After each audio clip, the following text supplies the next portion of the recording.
Hello and welcome to Commercial Real Estate Explained, where we help people make informed decisions about commercial real estate. We're usually talking about purchasing commercial real estate, but I'm putting together a little series here about leasing to help business owners get some tips that maybe aren't ready to buy real estate, but are in the process of leasing commercial real estate. So these videos are for you. In this video, we're going to talk about the difference between mom and pop and institutional landlords. There's actually a lot of things to consider when you're leasing a building. Is the landlord more of an institutional, professional, multi-building owner? Or is it more of what we call a mom and pop owner, which is, maybe some local folks that own a few buildings, and these buildings are basically their, retirement and an asset that they use, for their own family. So believe it or not, there are pros and cons to both, but you definitely want to understand what kind of landlord you have before you sign a lease. Some are better than others at certain things. And of course, there's no absolutes. There's all kinds of landlords in the middle. But I think this just gives you something to think about. People really, they look at location, they look at the type of building, they pay a lot of attention to that, and they may not think about how their landlord is going to react to certain things and how different landlords impact your experience as a commercial tenant. So, once again, mom and pop landlords is kind of what it implies. It's more of a local or regional owner. They maybe have a few properties. They usually don't manage commercial real estate professionally. An institutional landlord is what we call someone that has a lot of experience, very professional. They own a lot of properties. So the first difference between mom and pop and institutional is going to be the management. So in a mom and pop building, sometimes they hire a professional property manager. I usually think that that's a good thing.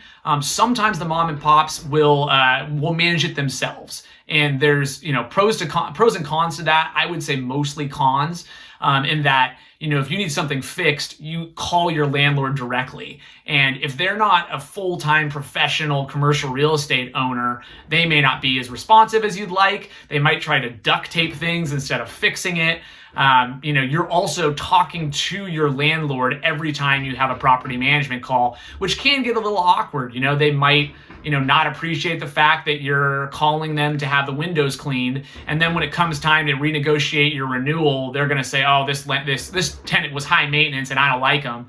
Whereas if that landlord had just hired a property manager, there'd be an extra person in between you and the person you're negotiating with on your renewal. So I feel like largely mom and pop landlords, when they're self-managing, I feel like that's usually a negative. On the institutional side, they often have a very professional property management company. Sometimes it's in-house, sometimes it's a third party, but it's just that extra layer of professionalism between you and the landlord. Institutional landlords have property managers that have all kinds of vendor contacts, and when you call them and say, hey, there's something wrong with the plumbing, they know exactly what to do, and they have people whose sole job is to respond to those things. Not all property managers are great. Some are better than others, but oftentimes institutional landlords will pay extra to have good property managers that should be more on the ball and be ready to respond. The next thing is operating expense increase pass-throughs. We did a whole video on this, but for this video, all we're going to talk about is mom and pop landlords are less likely to pass through operating expense increases. Now, this might really only apply to modified gross or full service leases, but if you go a little broader, mom and pop landlords are a little less likely to be paying attention to the lease and charging you for every nickel and dime. They may not be as great on the management, but they also may not charge you for every single thing that they're allowed to charge you in the lease. On the institutional side, expect them to charge you for everything that's in the lease. Expect them to pass through operating expense increases, and if it's in your lease, expect to pay it. That's the other side of an institutional landlord. The other thing I think is important is personal kind of versus professional relationships. So With mom and pop owners, oftentimes, especially if they self-manage, you start to get to know them personally. That can be a good thing or a bad thing. I know some folks that have become great friends with their landlord, and it actually helps them a lot. They get things fixed faster, they get better rents, because when they call, they talk to the landlord. The landlord's a nice person. They both treat each other respectfully, and it turns into kind of a win-win for both parties. Of course, it can go the other way, where if your landlord is the nicest person, or if you're rude to your landlord, that starts a personal relationship that really can hurt you when it comes time to renew your lease, or if you ever have to ask for repairs. I've seen some relationships between tenants and self-managed mom and pop owners get really ugly too. Not that that can't happen on the institutional level, but it happens a little bit less. Institutional is more professional. It's a little bit less, it's less emotional. Your rent is your rent, and if you miss your rent, here are the consequences.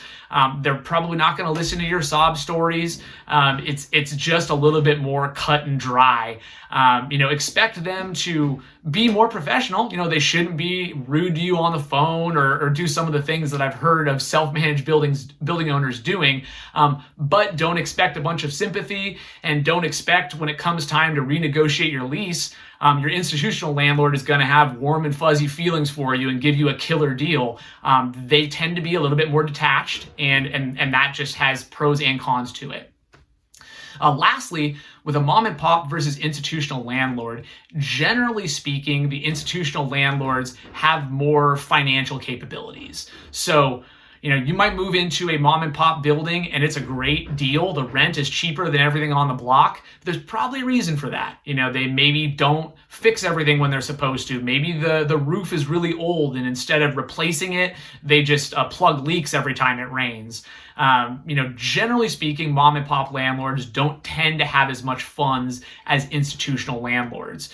When institutional landlords have a lot of different properties, so they're diversified. They know exactly what it costs to manage a building before they buy it. They have reserves. They have professionals whose whole job is to make sure they budget for anything that can go wrong for a building. So that goes for repairs and keeping a building in good shape. But it also goes for, if you want to renew your lease and you want, significant tenant improvements. If you're in a mom and pop building, they may not have the money to do that, and they may not be willing to do it. Whereas an institutional landlord, generally speaking, if you're willing to pay the rent that they want or sign a lease term as long as they want, they can usually find the funds to do whatever tenant improvement you want to do. Not to say that they will automatically give you all the money that you need if you don't deserve it, but they have the ability to, and that's a big difference. So, once again, this video is just to remind you, when you're signing a commercial lease, give some thought to whether it is a mom and pop landlord or an institutional landlord, and think through the pros and cons of how that will affect you specifically. No one has a crystal ball. You don't necessarily know how the relationship is going to go, but you should at least think about this when you're signing your lease, not just what does the building look like and what's the location. Think about the ownership, because that can become important. Thank you so much for tuning in. Hopefully you got some value out of this video. If you did, please hit subscribe. We're putting out one video a week, so we really appreciate you watching and sharing. So thanks, and have a great rest of your day.